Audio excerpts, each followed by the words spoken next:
قل اعوذ برب الناس ملک الناس الہ الناس من شر الوسواس الخناس الذی یوسوس فی صدور الناس الذی یوسوس فی صدور الناس من الجنۃ والناس صدق اللہ مولانا العظیم ان اللہ وملائکتہ یصلون علی النبی یا ایھا الذین آمنوا صلوا علیہ وسلموا تسلیما الصلاۃ والسلام علیک یا رسول اللہ وعلی آلک واصحابک یا حبیب اللہ الصلاۃ والسلام علیک یا رسول اللہ وعلی آلک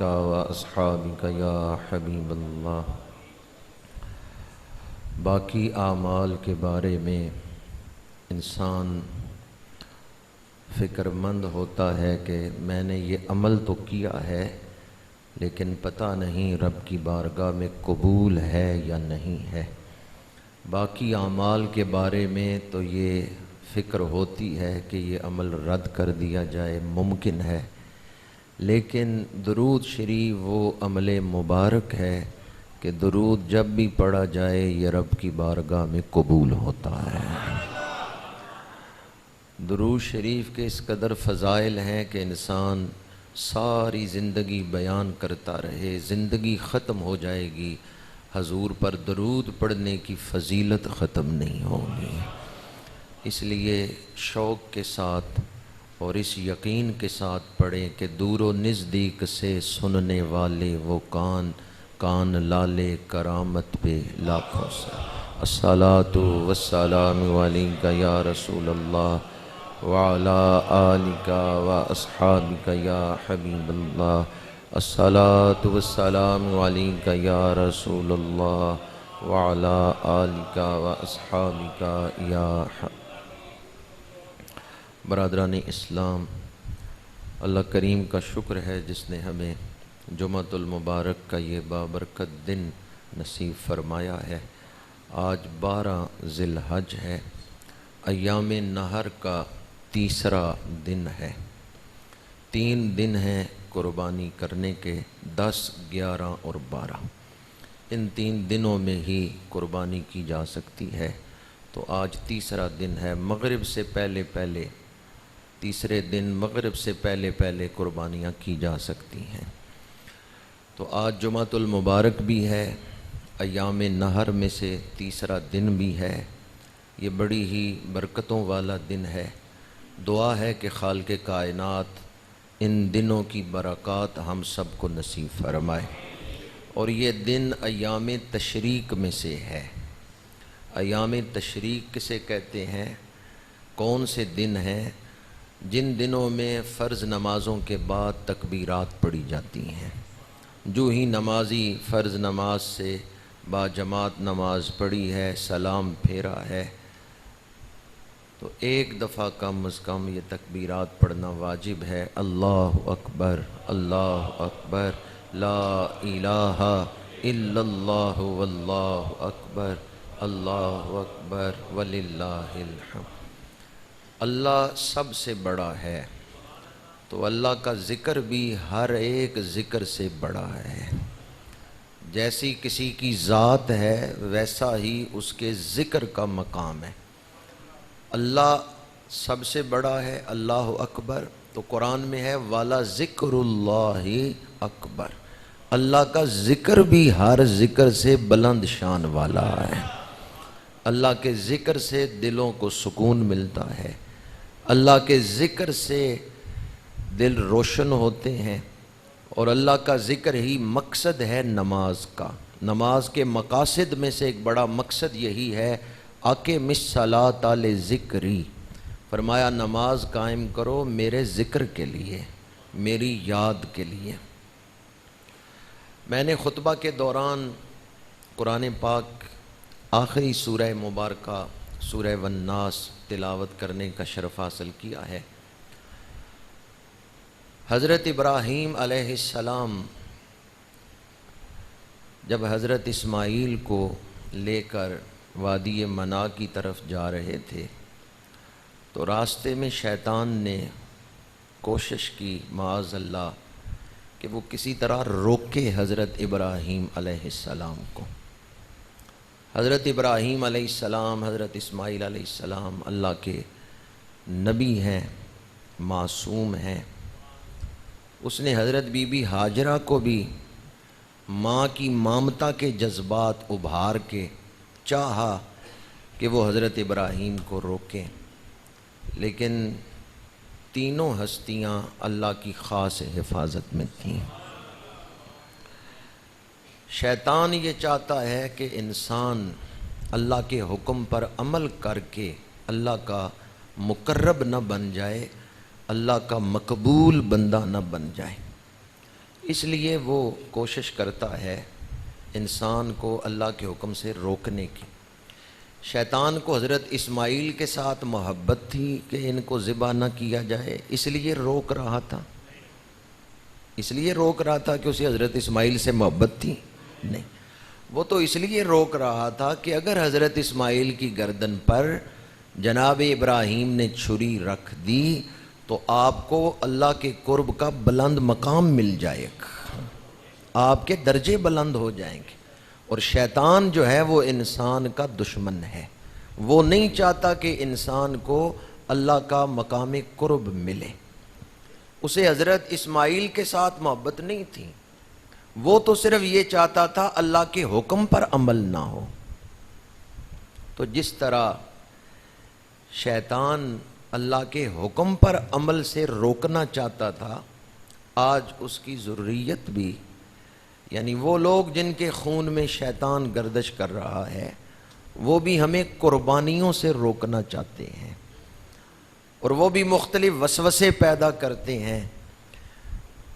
پچھلے دنوں ایک شخص نے یہ مہم چلائی کہ جانوروں کو بچاؤ، اتنے کروڑوں جانور ذبح کیے جاتے ہیں، تو اس نے کہا یہ جانوروں پر معاذ اللہ ظلم ہے، جانوروں کو بچاؤ۔ آپ مجھے بتائیں جتنے یہ حلال جانور قربانیوں پہ ذبح کیے جاتے ہیں، کیا اس طرح کتے بھی ذبح کیے جاتے ہیں؟ وہ تو بچے ہوئے ہیں نا، لیکن دنیا میں نسل کس کی زیادہ ہے؟ وہ جو اللہ کے نام پہ ذبح کیے جا رہے ہیں، اللہ ان میں برکتیں عطا فرما رہا ہے۔ دوسری طرف یہ بات بھی قابل غور ہے کہ کتیا جب بچے دیتی ہے تو وہ 5 6 بچے دیتی، بکری 2 بچے دے گی، 3 بچے دے گی، یعنی پیدائش میں بھی یہ جو حلال جانور ہیں ان کی پیدائش تھوڑی ہے، یعنی 2 بچے 3 بچے۔ کتیا 5 6 بچے جنم دے رہی ہے، انہیں ذبح بھی نہیں کیا جا رہا کہ لوگ ذبح کر کے اس طرح گوشت کھا رہے ہو، لیکن وہ حرام ہیں، حرام میں اللہ نے برکت نہیں رکھی ہے۔ یہ جو اللہ کے نام پہ حلال جانور ذبح کیے جا رہے ہیں، اللہ نے ان میں برکت رکھ دی ہے۔ تو جس طرح شیطان وسوسے ڈال کے انسان کو گمراہ کرتا ہے، اسی طرح شیطان کے چیلے بھی وسوسے ڈال کے، کوئی کہتا ہے یہ مدد، غریبوں کی مدد کر دو مالی شکل میں، اصل میں انہیں نہ غریبوں سے محبت ہے نہ جانوروں سے محبت ہے، وہ صرف یہ چاہتے ہیں اللہ کے حکم پر عمل نہ ہو۔ دوبارہ عرض کر رہا ہوں، شیطان کو حضرت اسماعیل سے محبت تھی، وہ یہ چاہتا تھا اللہ کے حکم پر عمل نہ ہو۔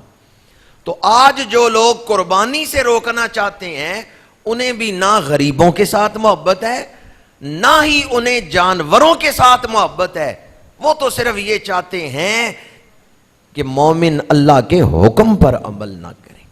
جب شریعت پر عمل ہوگا اللہ کی رحمتیں نازل ہوں گی، اسلام کو ترقی ملے گی، اور یہ لوگ اسلام کی شان و شوکت سے ڈرتے ہیں، اسلام کی ترقی سے ڈرتے ہیں، اس لیے وہ مخالفت کرتے ہیں۔ اور بہانہ کیا رکھتے ہیں؟ بہانہ رکھتے ہیں کہ غریبوں کی مدد کر دو۔ سامنے جو چیز دلچسپی والی رکھتے ہیں وہ یہی کہ یہ پیسے غریبوں کو دے دو یا جانوروں کی جانیں بچاؤ، یہ مہم وہ چلا رہے ہیں، حالانکہ حقیقت میں اصل دشمنی جو ہے وہ آپ کے ساتھ ہے، وہ ہمارے ایمان کے ساتھ ہے، وہ ہماری آخرت کے ساتھ دشمنی ہے، اور وہ اسلام کے ساتھ دشمنی۔ لیکن وہ اس دشمنی کو تو ظاہر نہیں کریں گے، وہ تو ایک خوبصورت غلاف میں لپیٹ کے یا پھر شہد میں زہر ملا کے دیں گے شہد اور اندر زہر ملا ہوا ہے۔ شیطان یہی کام کرتا ہے کہ برائی کو خوبصورت بنا کے انسان کے دل میں وسوسہ ڈالتا ہے۔ میں نے جو سورہ مبارکہ تلاوت کی ہے اس میں اللہ کی پناہ مانگنے کا حکم ہے خناس کے شر سے۔ قل فرما دیجئے اعوذ برب الناس، میں پناہ مانگتا ہوں تمام لوگوں کے رب کی، مالک الناس، تمام لوگوں کے بادشاہ اور مالک کی، الہ الناس، تمام لوگوں کے معبود کی۔ اللہ کے کتنے نام ہیں اس صورت میں بیان کیے گئے ہیں؟ 3 نام، برب الناس، مالک الناس، الہ الناس۔ اللہ کے کتنے نام بیان ہوئے؟ 3۔ یہ 3 نام بیان کر کے ایک شر سے بچنے کا ذکر ہے۔ میں پناہ مانگتا ہوں رب الناس کی، مالک الناس کی، الہ الناس کی۔ کس سے پناہ مانگتا ہوں؟ من شر الوسواس الخناس، خناس کے وسوسوں کے شر سے۔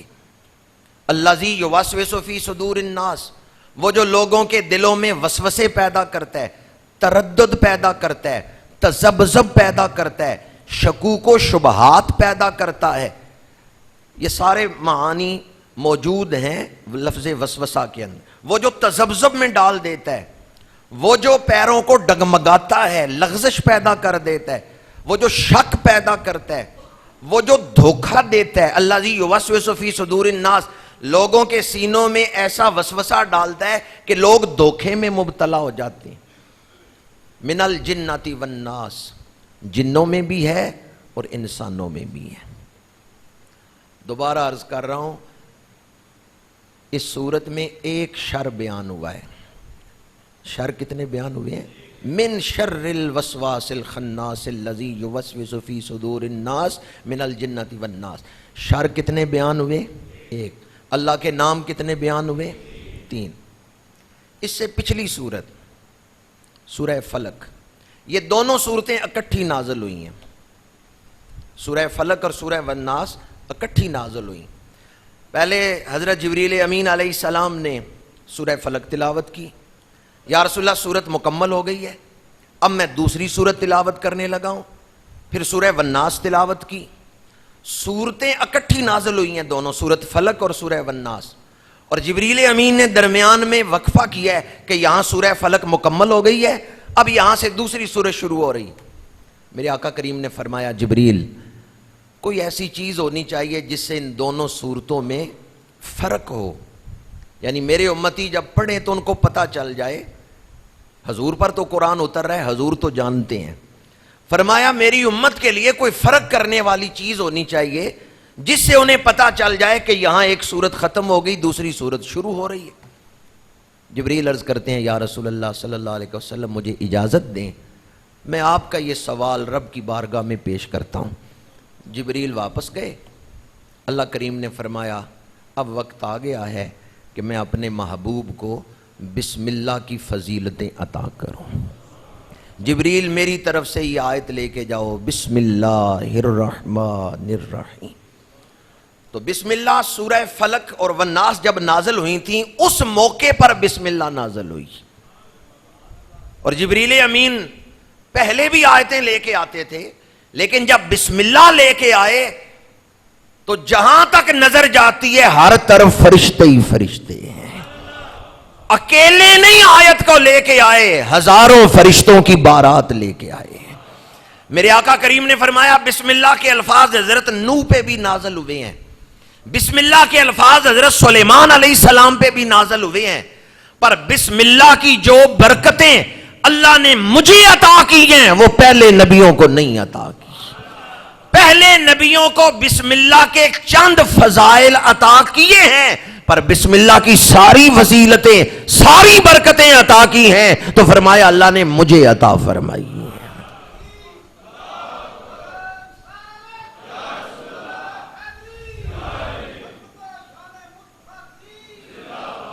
تسمیہ کے فضائل تو برکات پھر کسی موقع پر بیان کروں گا، آج تو یہ عرض کر رہا ہوں کہ سورہ فلق اور سورہ والناس دونوں اکٹھی نازل ہوئی، اور ان میں فرق کرنے کے لیے پھر تسمیہ نازل کی گئی۔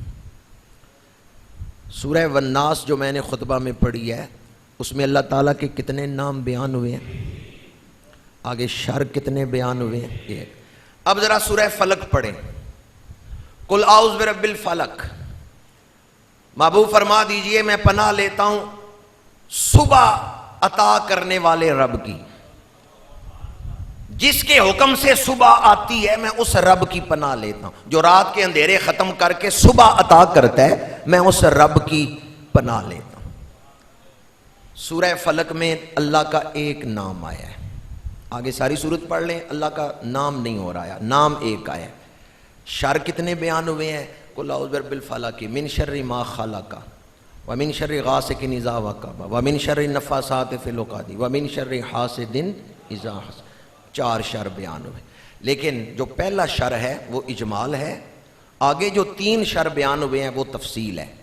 من شر ما خلق، جو کچھ اس نے تخلیق کیا اس کے شر سے، آگے کہ وہ کون سی چیزیں ہیں جن کے شر سے میں پناہ مانگ رہا ہوں، وَمِن شَرِّ غَاسِقٍ إِذَا وَقَبَ، رات کا اندھیرا یا اندھیرا جب وہ چھا جائے، وَمِن شَرِّ النَّفَّاثَاتِ فِي الْعُقَدِ، وہ جو دھاگوں کے گروں میں پھوکے مارتی ہیں، جادوگروں کے شر سے پناہ مانگتا ہوں، وَمِن شَرِّ حَاسِدٍ إِذَا حَسَدَ، حاسد جب حسد کرتا ہے تو اس کے شر سے پناہ مانگتا ہوں۔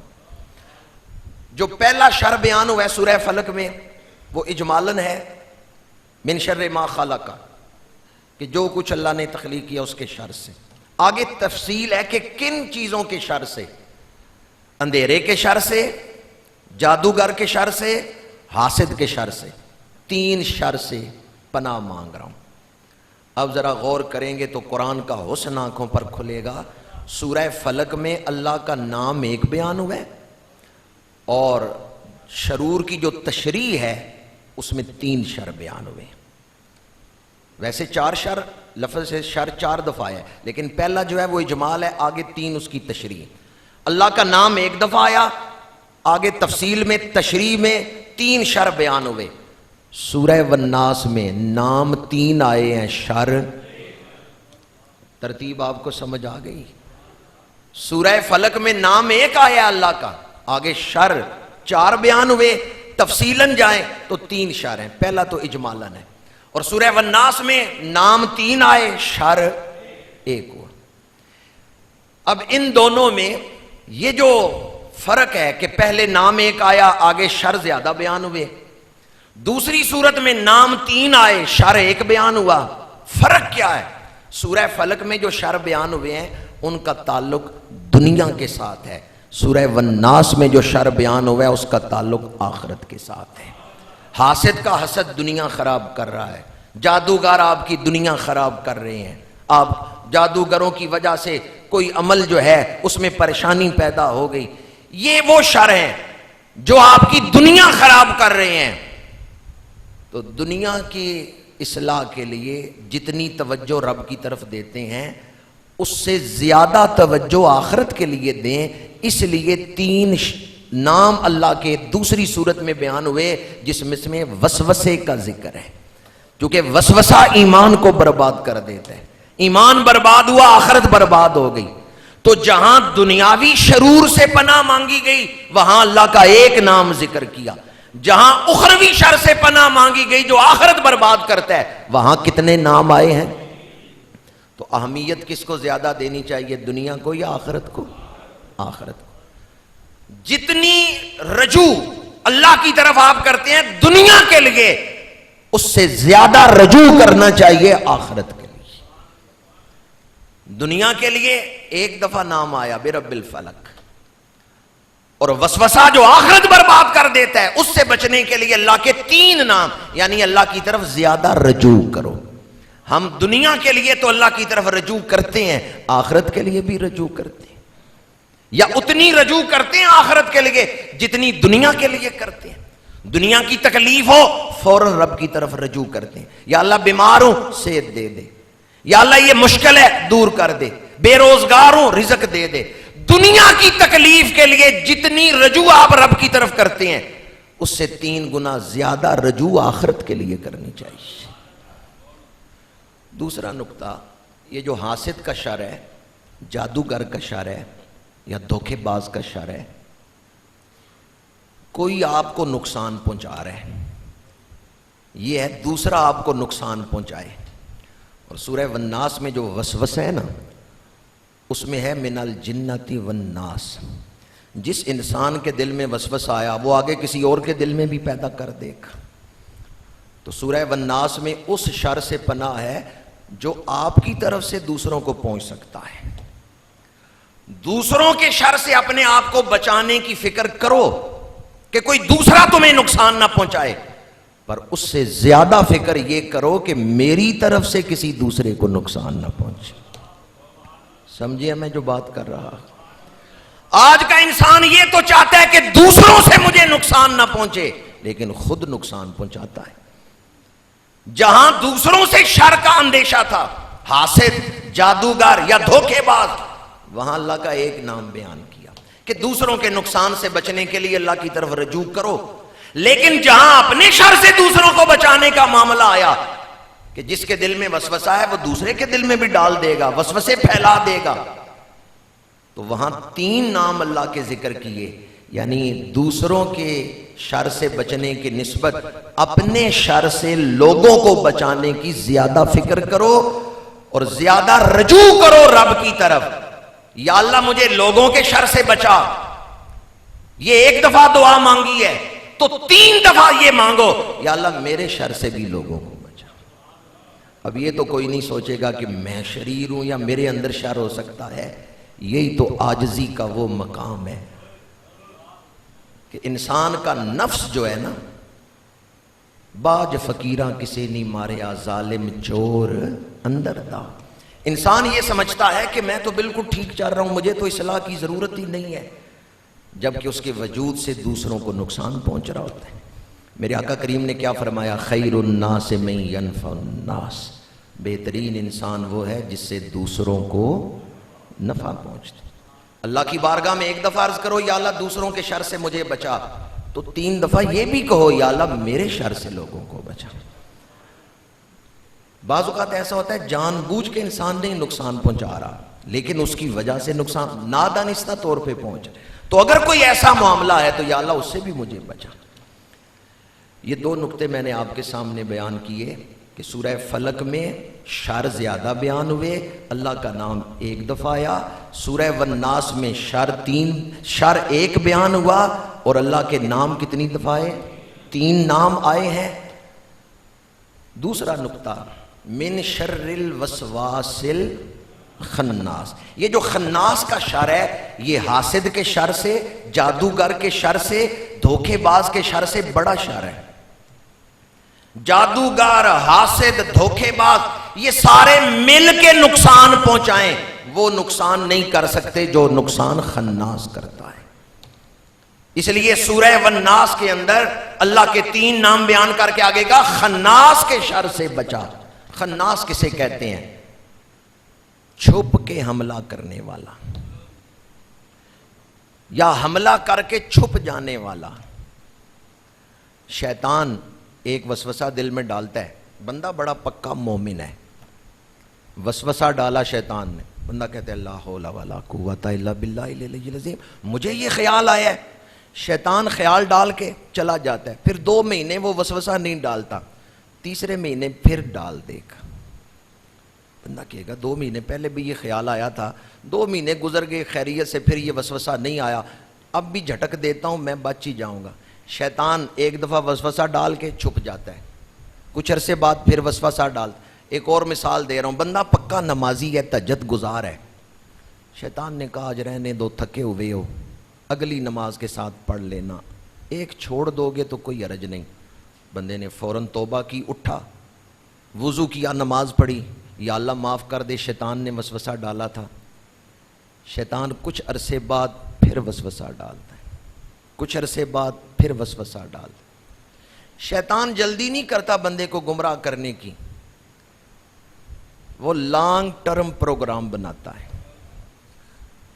کہتے 5 سال ہیں، میں آہستہ آہستہ کر لوں گا، پہلے سال تہجد چھڑاؤں گا، دوسرے سال ایک نماز چھڑاؤں گا، تیسرے سال فرض نمازوں میں نوافل چھڑاؤں گا، پھر سنتیں چھڑاؤں گا، پھر فرض بھی چھڑا دوں گا۔ تو خناس کے معانی میں ایک معنی، ایک تفسیری قول یہ ہے چھپ کے حملہ کرتا ہے، یا حملہ کر کے چھپ جاتا ہے، کچھ عرصے بعد پھر حملہ کرتا ہے۔ اگر تو مسلسل حملہ ہو تو بندہ فوراً دوائی استعمال کرے گا کہ میں شیطان کے وسوسوں سے بچ جاؤں، اس لیے وہ دوائی کی طرف بھی نہیں آنے دیتا، آہستہ آہستہ وسوسے ڈالتا رہتا ہے۔ پتھر بڑا سخت ہے، لیکن ایک ایک قطرہ پانی کا گرتا رہے، پتھر میں بھی کچھ عرصے بعد سوراخ ہو جاتا ہے۔ بندے نے شرم و حیا کے ساتھ، پاکیزگی کے ساتھ زندگی گزاری ہے، کوئی بے حیائی کا منظر سامنے آ گیا، بندہ پاک باز ہے، جو ہی منظر سامنے آئے گا نظر ٹالے گا، یا اللہ معاف کر دے، برائی کا منظر سامنے آ گیا۔ لیکن یہی بندہ کچھ عرصے بعد شوق سے دیکھ رہا ہے برائی کو، کیوں؟ شیطان محنت کرتا رہا آہستہ آہستہ، اس نے کہا آج تو نہیں میرے قابو آ رہا، 2 سال بعد اسی کو میں بدکار بنا دوں۔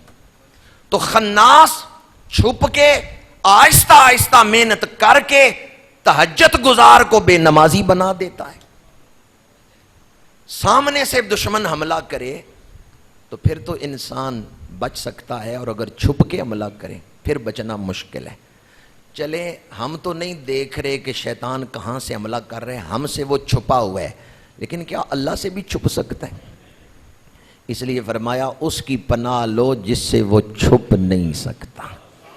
حملہ آور جس کی نظر میں ہے، جس پہ حملہ ہو رہا ہے وہ نہیں دیکھ رہا، پر وہ رب دیکھ رہا ہے کہ یہ کہاں سے حملہ کر رہا ہے۔ اگر ہم رب کی پناہ میں آ جائیں تو شیطان کے حملوں سے بچ جائیں۔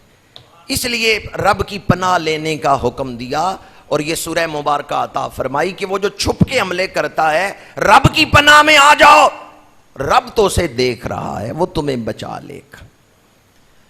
بعض دوست یہ پوچھتے ہیں کہ بلکہ حقیقت یہ ہے کہ سارے جو برائیاں ہو رہی ہیں ان میں بنیادی تحریک پیدا کرنے میں شیطان جو ہے وہ محرک ہے۔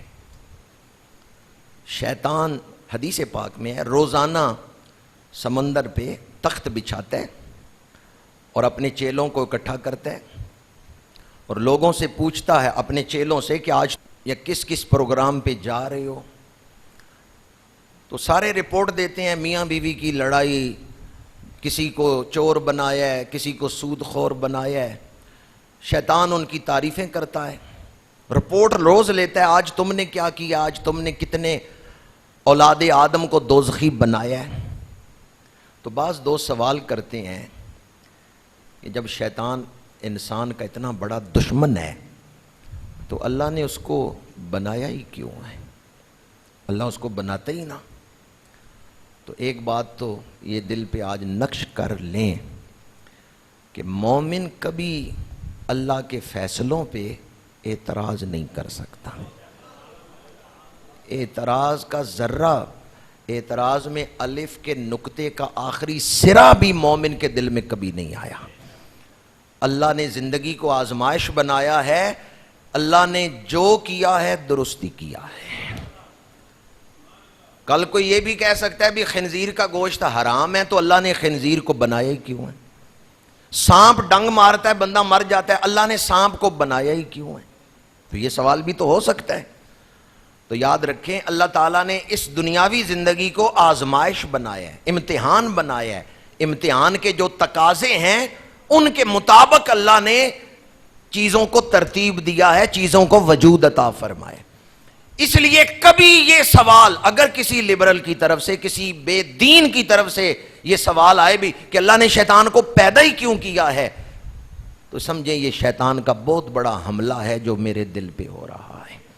اللہ نے جو کیا ہے ٹھیک کیا ہے، ہماری عقل تھوڑی ہے اور اللہ کی شانیں بہت بلند ہیں۔ بعض کتابوں میں ہے کہ اللہ کے ایک نبی، پہلی امتوں میں ایک نبی عرض کرتے ہیں پروردگار یہ چھپکلی کو کیوں بنایا ہے؟ تو اللہ کریم نے فرمایا کچھ دیر پہلے چھپکلی پوچھ رہی تھی انسان کو کیوں بنایا ہے۔ تو اس چھپکلی کے ذہن میں آ سکتا ہے کہ انسان کی شانیں کیا ہیں؟ اس کے ذہن میں نہیں اس کا ذہن ہی کیا ہے؟ یا پھر نالی میں پھرنے والے کیڑے کو سمجھ آ سکتی ہے کہ انسان کس لیے بنایا گیا ہے یا جبریل کس لیے بنایا گیا ہے؟ تو جس طرح ان چوپایوں یا حشرات الارض یا پرندوں کے پاس شعور نہیں کہ وہ انسان کی تخلیق کے مقاصد رفیع کو سمجھ سکیں، اسی طرح انسان کا بھی اتنا کامل شعور نہیں کہ وہ اللہ کے سارے رازوں کو سمجھ سکے۔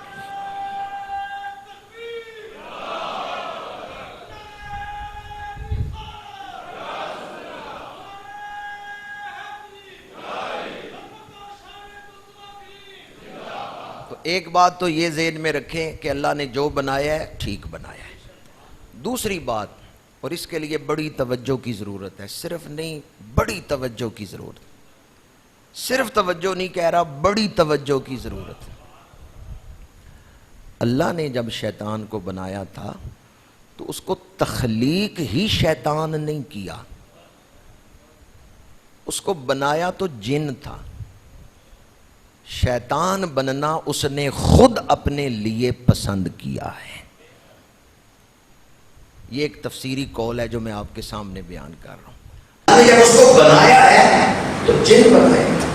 سورہ کہف آیت نمبر 50 میں وَإِذْ قُلْنَا لِلْمَلَائِكَةِ اسْجُدُوا لِآدَمَ فَسَجَدُوا إِلَّا إِبْلِيسَ كَانَ مِنَ الْجِنِّ فَفَسَقَ عَنْ أَمْرِ رَبِّهِ۔ فرمایا ہم نے فرشتوں سے کہا آدم کو سجدہ کرو، سب نے سجدہ کیا، ابلیس نے نہیں کیا۔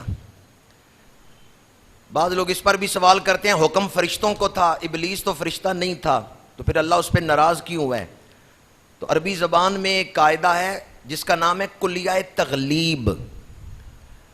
مثلا یہاں پر 100 مرد بیٹھے ہوئے ہیں، 2 عورتیں بیٹھی ہوئی ہیں۔ عربی میں یہ کہوں کہ ایھا الرجال، اے مردو، قومو، کھڑے ہو جاؤ، تو عربی زبان کا قاعدہ یہ ہے کہ یہ حکم صرف مردوں کے لیے نہیں ہوگا، عورتیں بھی اس میں شامل ہوں گی۔ اسے کہتے ہیں کلیہ تغلیب، یعنی جن کا غلبہ ہوتا ہے نا، تعداد زیادہ ہوتی ہے، نام ان کا لیا جاتا ہے، پر جو ان میں ایسے بیٹھے ہوئے ہوں جو اس جنس میں سے نہیں لیکن بیٹھے انہی میں ہیں، حکم ان کے لیے بھی ہوگا۔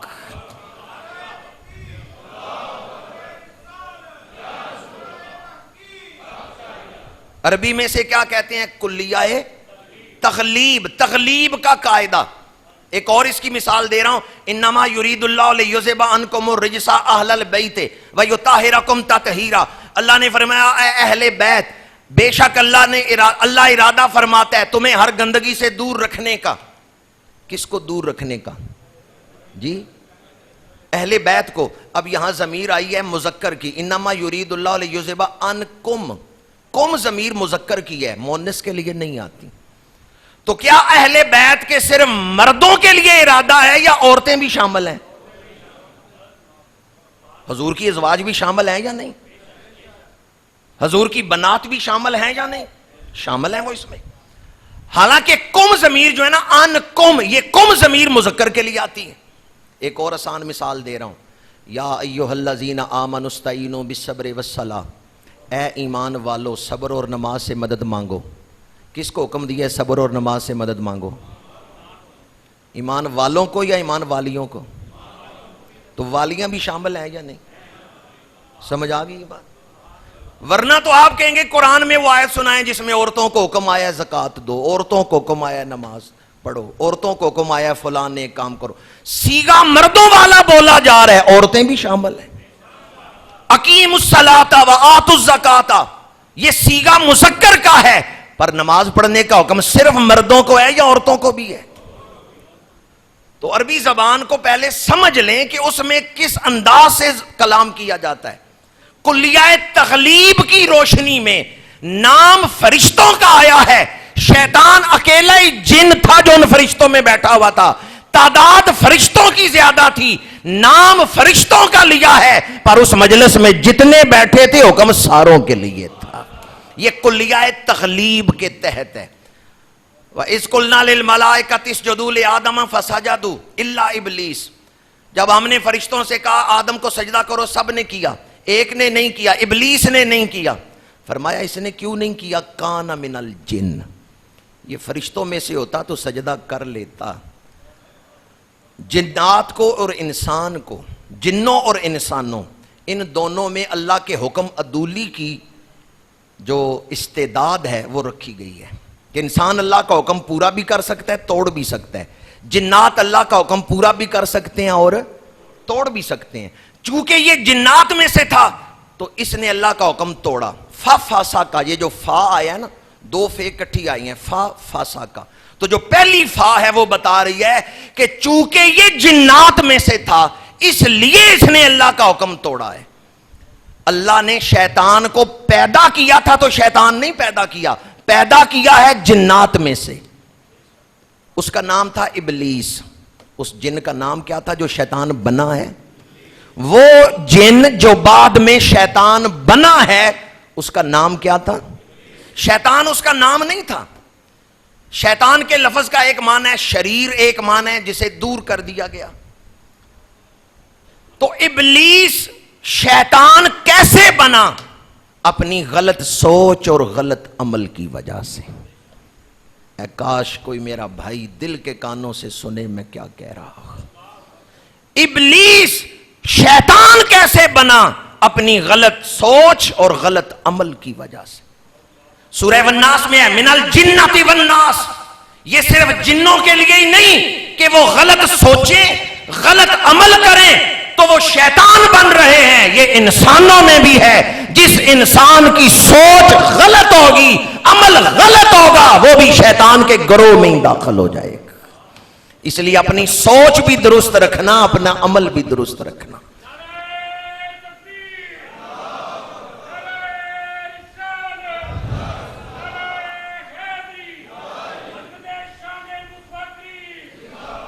شیطان وسوسہ ڈالتا ہے تو وسوسے میں وہ سوچ کو ہی خراب کرتا ہے.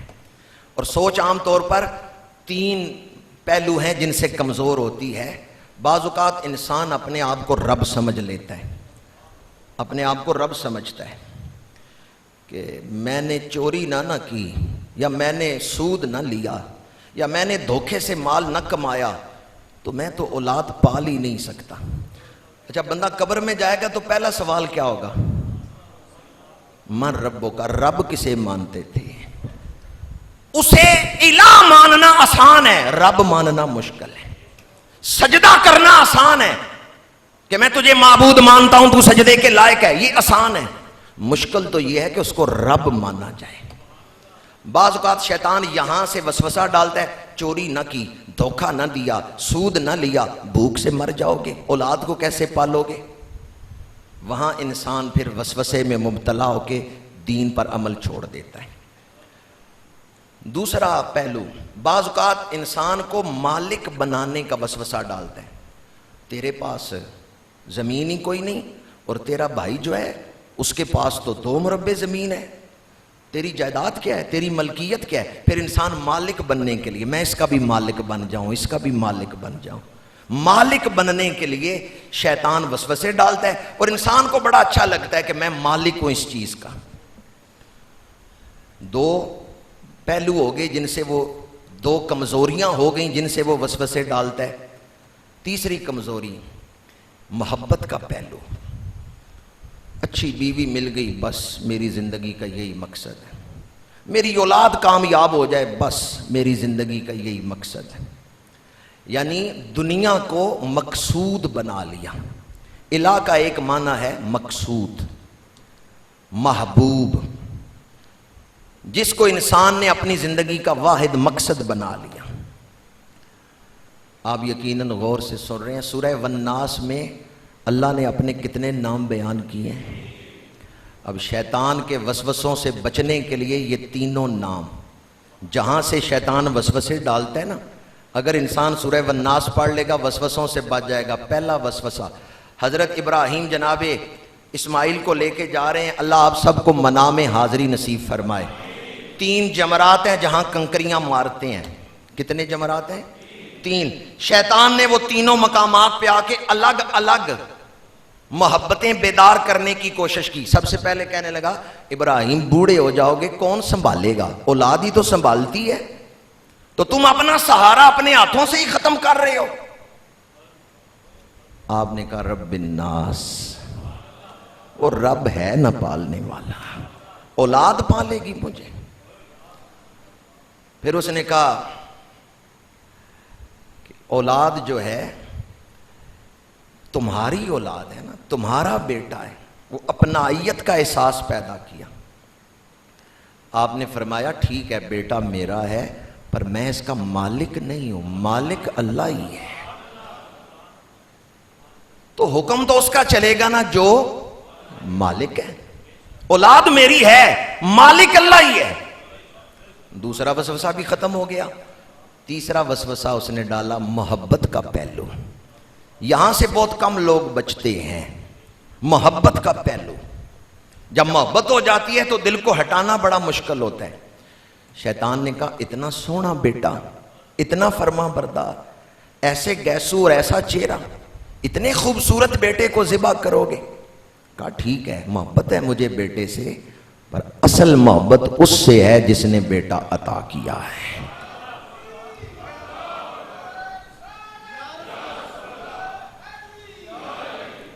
سورہ والناس کے شروع میں جو اللہ تعالیٰ کے 3 نام آئے ہیں, یہ شیطان کے وہ تینوں وسوسے جو ڈال کے وہ انسان کو گمراہ کرتا ہے, ان سے بچنے میں بڑی اہمیت رکھتے ہیں. قل اعوذ برب الناس مالک الناس الہ الناس, میں پناہ لیتا ہوں تمام لوگوں کے رب کی. میرے آباء و اجداد کو بھی وہ پالتا رہا ہے, میری اولاد کو بھی وہ پالے گا. اچھا دادے کی پرورش آپ نے کی ہے, پردادے کی پرورش, تو جو رب آپ کے باپ دادا کو پالتا رہا ہے وہ آپ کی اولاد کو بھی پالے گا. اولاد کی فکر اتنی نہ طاری کر لو کہ اپنی نمازوں کا خیال ہی نہ رہے. قل اعوذ برب الناس, وہ تمام لوگوں کا رب ہے, تو جس نے میرے آباء و اجداد کو پالا ہے وہ میری اولاد کو بھی پالے گا. مالک الناس, وہ تمام لوگوں کا مالک ہے, حتیٰ کہ میں خود اپنے وجود کا مالک نہیں. اور تیسرا لفظ الہ الناس, لوگوں کے معبود کی, تمام لوگوں کے معبود کی.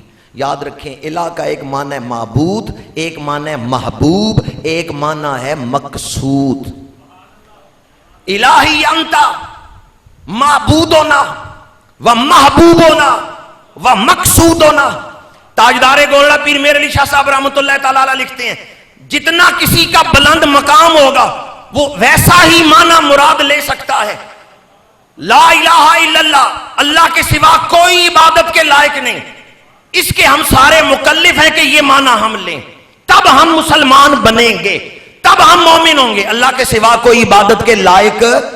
اس سے اگلا مقام والذین آمنوا اشد حبا للہ, وہ جو اللہ پر ایمان لے آئے وہ سب سے زیادہ اللہ سے ہی محبت کرتے ہیں, اللہ کو محبوب بنا لیا.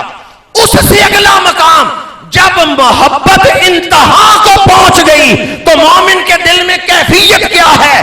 کوئی اور چیز ملے یا نہ ملے بس میرا رب مجھے مل جائے.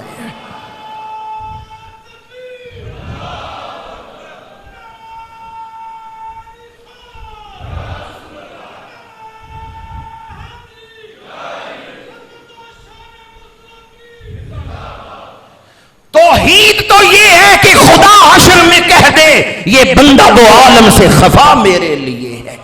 قیامت کے دن اللہ رب العالمین کی طرف سے جب بت پرستوں کو حکم ہوگا, فرشتوں کو حکم ہوگا انہیں دوزخ میں ڈال دو, بتوں کو بھی دوزخ میں ڈال دو, بت پرستوں کو بھی دوزخ میں ڈال دو.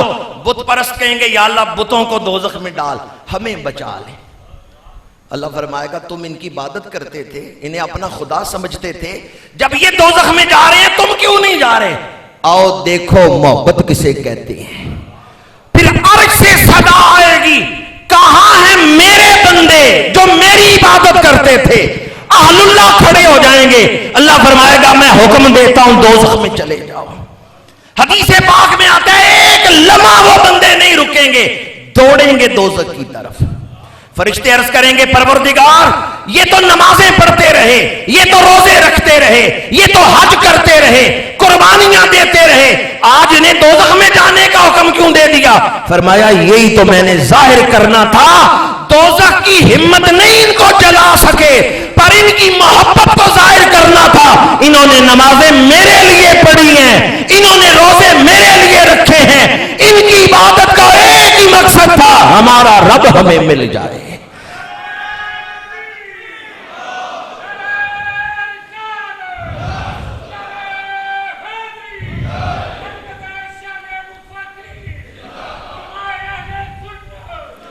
حضرت ابراہیم علیہ السلام نے جناب اسماعیل کی گردن پہ چھری رکھ کے بتا دیا، اولاد سے مجھے محبت ہے لیکن اولاد میرا مقصود نہیں، میرا مقصود اللہ ہے، میرا محبوب اللہ ہے۔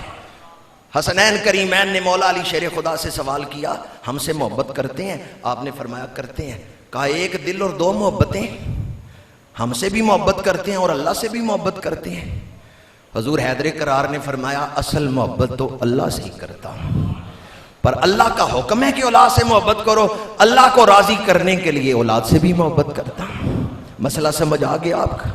اسلام اولاد کی محبت سے نہیں روکتا، پر کہتے ہیں اولاد کو مقصود نہ بنا لو، اولاد کو اپنی زندگی کا قبلہ نہ بنا لو کہ بس اولاد، بس بیوی، بس کاروبار، بس دنیا یہ مل گئی تو میں راضی ہوں۔ نہیں، الہی انتا معبود ہونا و محبوب ہونا و مقصود ہونا، پروردگار میرا معبود بھی تو ہے، میرا محبوب بھی تو ہے اور میرا مقصود بھی تو ہے۔ تو بیلی تے سب جگ بیلی، ان بیلی وی بیلی۔ گفتگو ختم کر رہا ہوں، سمیٹ رہا ہوں۔ شیطان کو اختیار مل گیا کہ وہ سینے میں وسوسے ڈال سکتا ہے۔ اللہ جی یوسوسو، یا اللہ ہمیں بھی کوئی نسخہ شفا عطا کر دیتے۔ اللہ نے بیماریاں نازل کی ہیں تو شفائیں بھی تو نازل کی ہیں۔ فرمایا وَنُنَزِّلُ مِنَ الْقُرْآنِ مَا هُوَ شِفَاءٌ وَرَحْمَةٌ لِّلْمُؤْمِنِينَ۔ شیطان وسوسے ڈالے تم قرآن پڑھو، قرآن شفا ہے۔ دوسرے مقام پہ فرمایا وَمَنْ آرَادَ عَنْ ذِكْرِي فَإِنَّ لَهُ مَعِيشَةً ضَنْكَ۔ جو ہمارے ذکر سے منہ پھیر لے گا اس کی زندگی میں تنگی گھٹن آ جائے گی۔ یہ دل میں جو انقباض آتا ہے، گھٹن آتی ہے، بعض اوقات انسان کہتا ہے پریشانی ہے اور ختم نہیں ہو رہی، وہ اللہ کی طرف رجوع کرے، اللہ پریشانیوں کو دور کر دے گا۔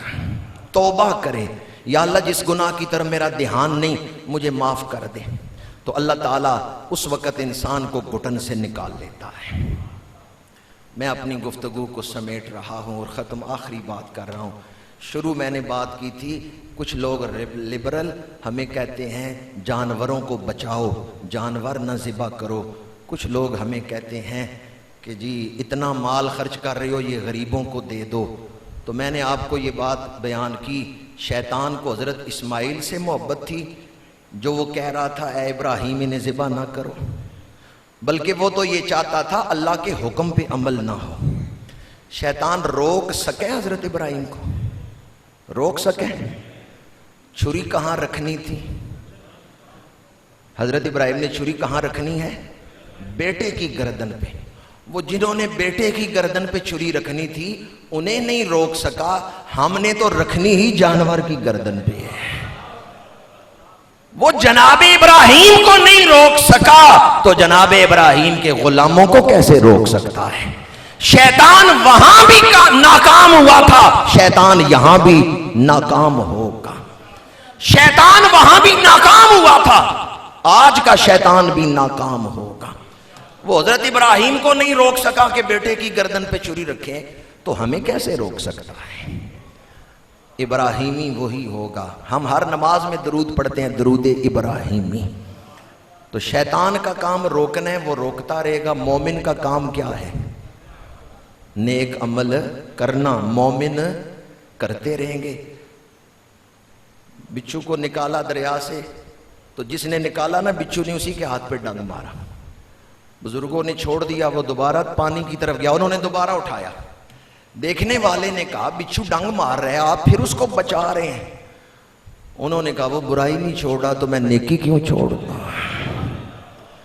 شیطان والے شیطان کا کام کرتے رہیں گے، ابراہیم علیہ السلام کے غلام ابراہیمی سنت ادا کرتے رہیں گے۔